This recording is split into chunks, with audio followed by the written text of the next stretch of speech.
Olá pessoal, hoje nós vamos conversar sobre as consequências da inadimplência na educação. Eu sou o Dorival Machado, trabalho para a educação há 30 anos com assuntos ligados à gestão, especificamente tenho feito muitos trabalhos em cima da redução da inadimplência. Por que eu trouxe esse tema? Porque nas minhas andanças e nos meus trabalhos eu percebo o seguinte: as pessoas às vezes me chamam e a gente conversa, eles têm um problema de inadimplência na sua escola, na sua faculdade, e aí eu dou algumas sugestões, ainda sugestões, digamos assim, sem um trabalho formal, e um ano depois eles me chamam novamente e está tudo do mesmo tamanho, eles não fizeram absolutamente nada. Então eu gravei esse vídeo para que quando você estiver assistindo, provavelmente foi do seu interesse achar algo sobre gestão da inadimplência na educação. Então o primeiro aspecto que eu quero considerar, a justificativa, é agir, tem que agir.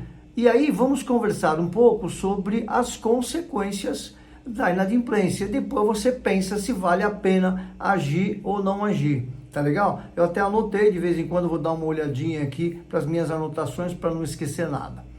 Tá legal? Então, uma das primeiras coisas que eu quero comentar é o aumento dos índices de evasão escolar.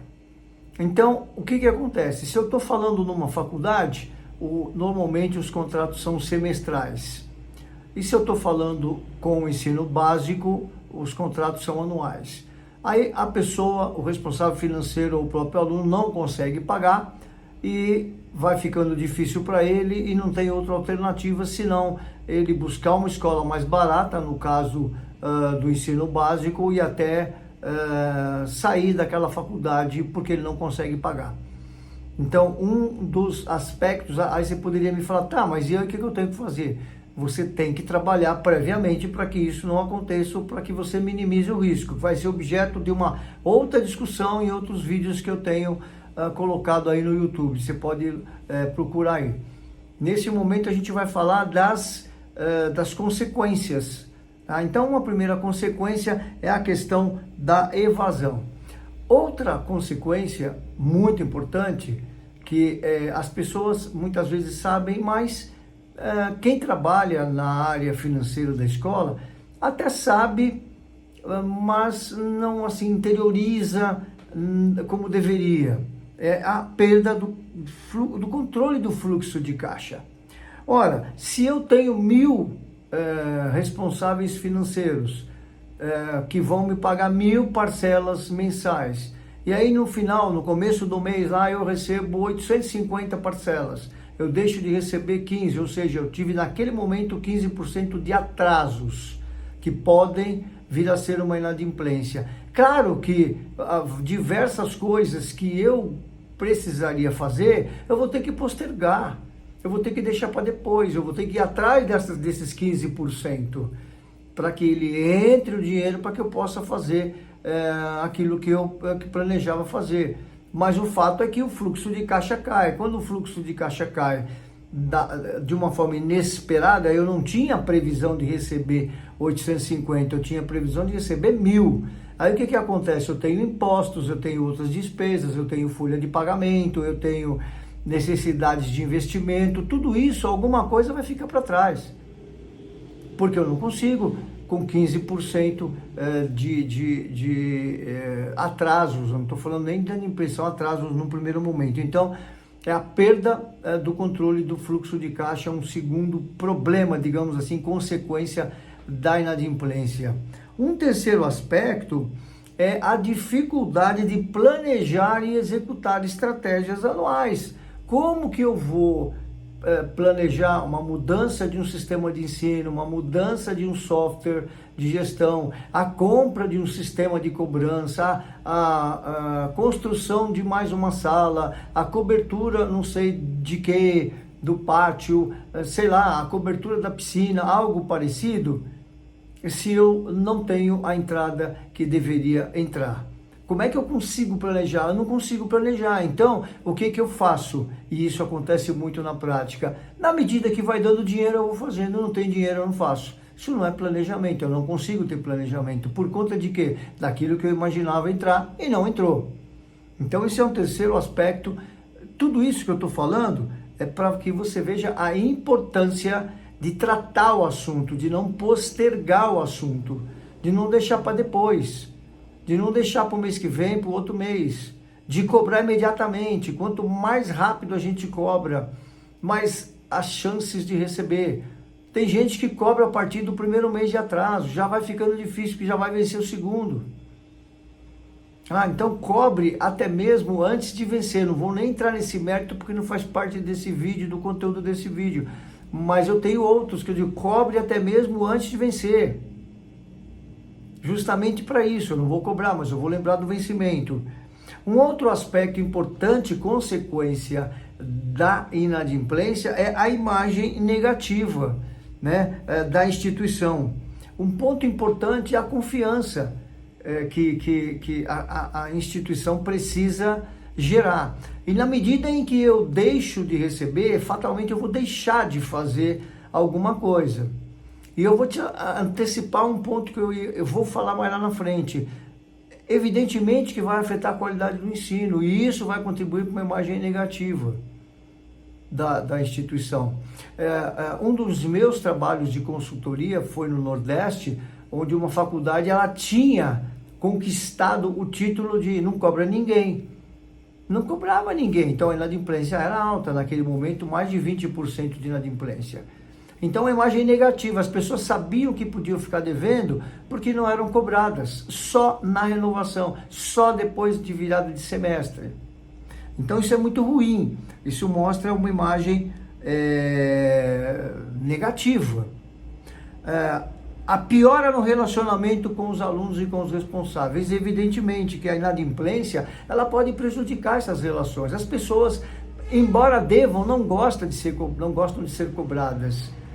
Então, muitas vezes, e a forma como são cobradas, às vezes as pessoas dentro da escola não têm preparo para fazer uma cobrança profissional e acabam deixando, digamos assim, o emocional imperar e falar mais alto, e a cobrança vira uma briga, uma discussão, e daqui a pouco é o que eu falo, muitos contatos de cobrança, as mães são lembradas e as dívidas ficam para depois. Ninguém lembra mais da dívida, mas da sua mãe eu lembro, para poder te xingar. Então, isso, a inadimplência pode piorar o relacionamento com os alunos irresponsáveis.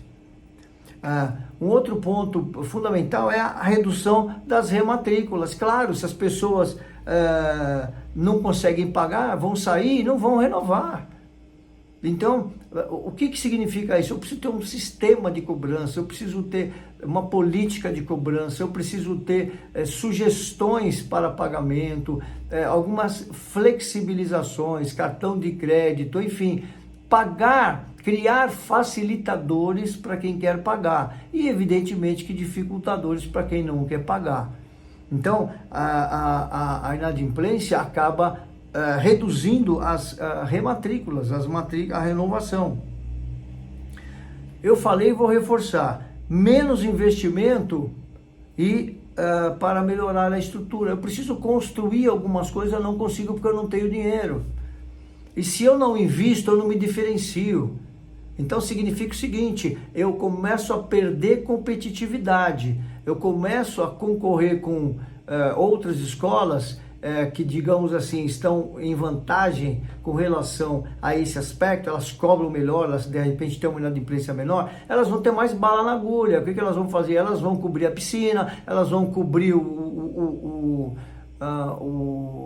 ginásio de esportes, aquela que não tinha, de repente, acabou de adquirir um outro terreno e vai construir um ginásio de esportes. Isso tudo é que?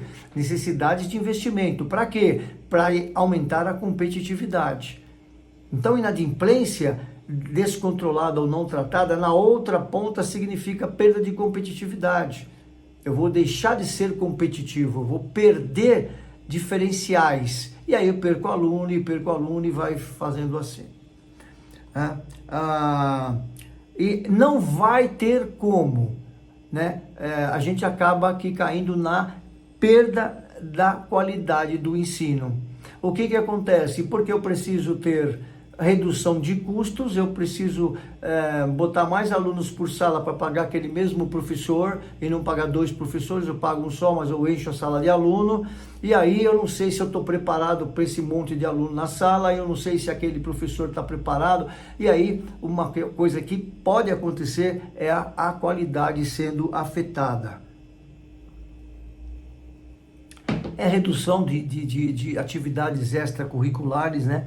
E até limitação de materiais pedagógicos. Então, a inadimplência, ela tem uma série de decorrências. E às vezes as pessoas, elas não se dão conta do quanto é importante tratar esse assunto.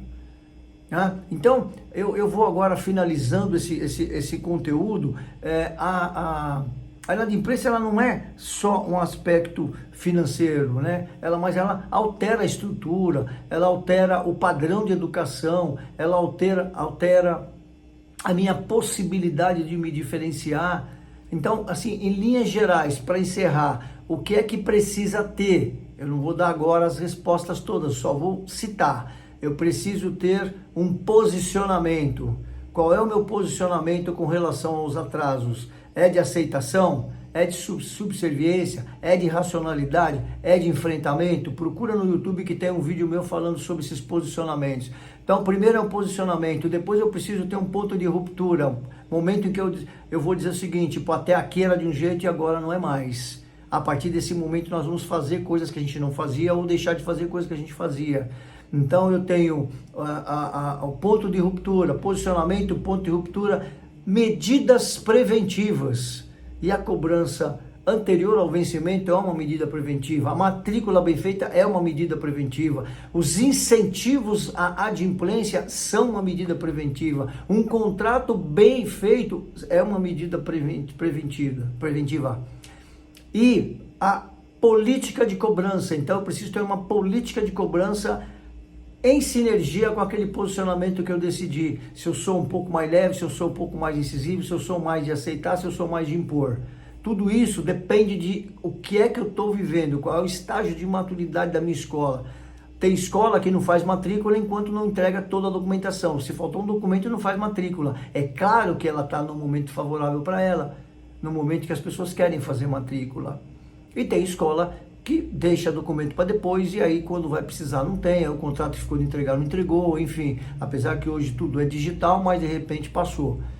Então pensem nisso, depois da política de cobrança, eu preciso dos mecanismos de pressão. Como é que eu vou cobrar? Tá, eu vou usar o WhatsApp para cobrar, eu vou usar SMS, eu vou usar um e-mail para cobrar, não sei, depende do teu público, depende da análise do seu mercado. Então, para fechar, e eu vou fechar a minha série de vídeos sempre falando isso, a inadimplência é resultado de 3 fatores que andam de mão dadas. É uma adequada política de cobrança, sistema de cobrança que me dê efetividade às minhas atitudes de cobrar e gente preparada. Esses 3 aspectos têm que andar sinérgico. Não adianta eu ter uma política de cobrança se eu não tenho um sistema que me dá suporte para cobrar e gente preparada. Não adianta eu ter, eu tenho uma política, mas eu não tenho um sistema, a cobrança vai ser capenga. Eu tenho uma política e tenho um sistema, mas eu não tenho gente preparada. Eu tenho gente que não sabe cobrar, eu tenho gente improvisada na cobrança. Eu tenho gente quebrando galho, eu desloco gente para poder cobrar.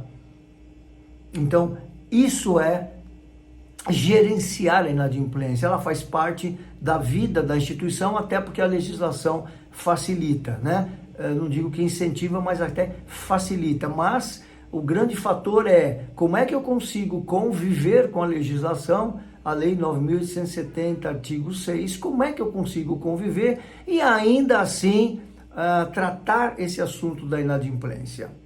Tá legal? Eu te encontro nos próximos vídeos sobre assuntos ligados à gestão educacional. Até mais!